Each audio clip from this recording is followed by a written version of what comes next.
Kufuatia kusitishwa kwa mgomo wa matatu nchini Kenya, mgawanyiko mkubwa umeibuka nchini Kenya.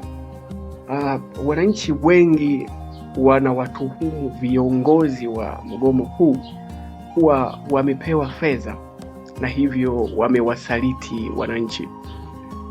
Komenti nyingi zinazotolewa na maoni mengi yanayotolewa katika mitandao mbalimbali ya kijamii inaonyesha wananchi wakiwalaumu viongozi hao kwamba wamewasaliti na wamechukua kiasi chochote katika bahasha za kaki. Sasa viongozi wao wamesikika wakisema kwamba Kenya is ours, turejee kufanya kazi. Na katika mgomo huu ambao walikuwa wameufanya, wao wamesema wamezungumza na serikali na wameona kuna mambo wanatakiwa wayafanye, na wataendelea na mazungumzo kwa muda wa siku 7, na baada ya hapo sasa watafanya maamuzi baadaye. Kama hawatakubaliana basi watarudi tena kuendelea na mgomo huo ambao ulikuwa tayari umekwisha anza na umeweza kudumu kwa kipindi cha siku 2. Sasa katika mgomo huu wa siku 2 tu, katika hizi siku 2 za mgomo tumeshuhudia nchini Kenya watoto wakishindwa kwenda shule, lakini tumeshuhudia wagonjwa wakishindwa kwenda hospitali, lakini hata Wakenya wenyewe wameshindwa kwenda katika ufanyaji wa kazi zao za kila siku. Sasa Wakenya wao wamechagua njia ya maandamano, njia ya vurugu katika kuhaka ama katika kuomba haki zao. Wakenya katika makundi makubwa waliandamana, magari yakachomwa moto, nyumba zikapigwa mawe, na walisikika wakisema wanataka mabadiliko. Hii yote ilikuwa ni kufuatia kupanda kwa bei ya mafuta, ambapo kusema kweli kupanda kwa bei ya mafuta wala si serikali ya Kenya inayosababisha, japo ina uwezo wa kushusha kidogo, lakini kusema kweli kupanda wala si serikali ya Kenya. Kupanda kwa bei ya mafuta, msababishi namba 1 ni mabepari. Haya ndio yanayosababisha bei ya mafuta haya ndio yanasababisha bei ya mafuta kuweza kupanda. Sasa Wakenya wao wameandamana wakisikika wanataka mabadiliko, lakini kwa hakika kwa sababu njia hii si mpya nchini Kenya, kunajua hakuna chochote ambacho kitabadilika.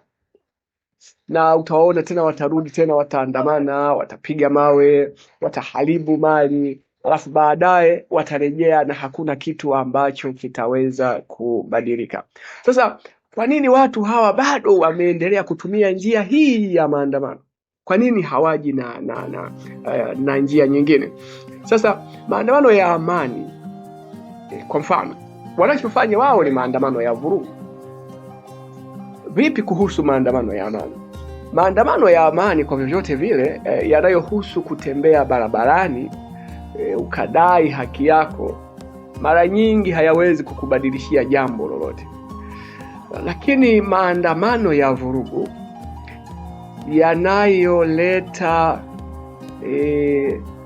vurugu mtaani, vurugu barabarani, kuharibu mali, ama kwa hakika maandamano ya vurugu yanaweza kukupatia mambo mawili. Jambo la kwanza, utapata uharibifu wa mali, lakini jambo la pili, utajikuta ama utajipatia vifo. Kwa hiyo maandamano ya amani yanaweza yasikupatie mabadiliko yoyote, lakini maandamano haya ya vurugu yatakupatia uharibifu wa mali, lakini yatakupatia vifo vya watu, alafu mtarejea tena kuendelea na maisha. Kwa hiyo litakuwa taifa fulani. Kenya ni nchi fulani ambayo inapita katika njia mbaya, lakini wao wanadhani ni sifa. Tawasikia hata wakiwatania Watanzania, nyinyi ni waoga. Lakini mwanadamu aliyestaarabika haishi hivyo, wako hatua moja nyuma. katika zile ngazi za ustaarabu, basi Wakenya wako hatua moja nyuma, kwa sababu mtu aliyestaarabika huwa hatoki barabarani kila siku akachoma moto barabara, akapiga mawe majengo. Linapotokea tatizo, jamii zilizostaarabika huwa hazigombani, huwa hazichomi moto, huwa hazipigi mawe, huwa hazifanyi vurugu. Kufanya vurugu ni tabia ya kinyama, dalili kwamba bado ustaarabu haujafika. Jamii zilizostaarabika, panapotokea tatizo, hukaa meza moja wakazungumza. Mazungumzo baina ya watawala na watawaliwa ndiyo huleta maendeleo haya unayoyaona.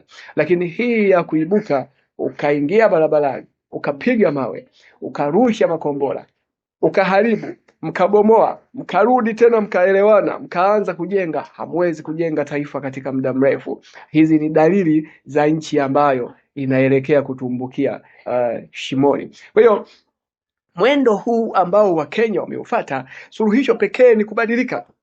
Sasa kama hawawezi kubadilika, hatujui ni nini kitatokea, lakini suluhisho kubwa hasa ambalo wanapaswa kulichukua ni kubadilika, ni kupenda zaidi kutumia njia ya mazungumzo. Ndiyo jamii zote zilizostaarabika zinafanya. Haya maandamano ya kufanya vurugu, hata sasa unaona wameandamana siku 2, lakini bado wanalaumiana, wametusaliti. Maana wanataka waendelee kuingia barabarani, lakini nani anaumia? Nchi nzima inaumia, nchi nzima inajikuta katika matatizo. Kwa hiyo suluhisho hasa ni mazungumzo baina ya watawala na watawaliwa, kama jinsi ambavyo unavyohamasisha. Maandamano yanayohusisha amani yanaweza yasikupe chochote vile. Maandamano yanayohusisha vurugu yatakupa vitu viwili, yatakuharibia vitu, lakini yatakuletea vifo. Alafu litakuwa taifa gani hili la kuharibu kila siku? Kwa hivyo kwa haya yanayotokea Kenya na njia ambayo wameichagua Wakenya, kusema kweli ni njia ambayo si sahihi. Wanapita katika njia ambayo ina mashimo mengi na mabonde, lakini ukiwaona wao wanasherehekea. Due respect and the respect that we have been given today here, as you can see, my sisters and brothers and the citizens of this nation, we want to extend that respect to the media and to the nation. What we have agreed here, I can confirm that CS Mbadi and CS Murkomen are seated here, Wandai. I'm sorry for that. And our able governor, that the strike has been suspended. That is what I want our Kenyan citizens to hear. And since we have a nation to build and a government to run, Kenya is ours and we should build it. So therefore, on behalf of our transport stakeholder, our partner and our corporate, on behalf of our TSP, I want to assure them that since we have suspended the strike, give room to negotiation, and if that does not, we are not able to agree, we'll come back for the same. But for today, the nation should run. Thank you very much.